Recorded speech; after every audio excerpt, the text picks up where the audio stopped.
qui m'a intéressé, c'est pourquoi des groupes qui sont composés de personnes hautement qualifiées, éduquées, rationnelles, intelligentes, pourquoi ces gens vont intelligemment et collectivement faire quelque chose de stupide.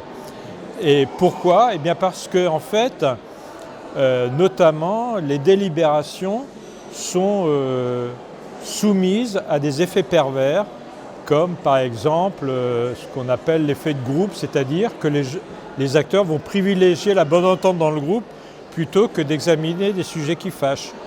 Ou bien les acteurs vont discuter de façon silencieuse.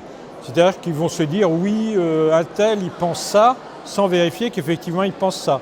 Et c'est ainsi qu'on peut avoir l'unanimité dans un groupe qui sera une fausse unanimité parce que en fait on croit que tout le monde est d'accord et beaucoup de gens ne sont pas d'accord. Les ressources humaines sont plus exposées aux décisions absurdes parce que la fonction ressources humaines, elle traite de la nature humaine et la nature humaine est un sujet qui est particulièrement indéterminé, imprévisible, complexe. Donc la fonction ressources humaines, elle produit des décisions absurdes, notamment par exemple des règles, des indicateurs, des supports qu'on imagine efficaces parce qu'on se fait une certaine idée simplificatrice de la nature humaine et en fait c'est beaucoup plus complexe que ça.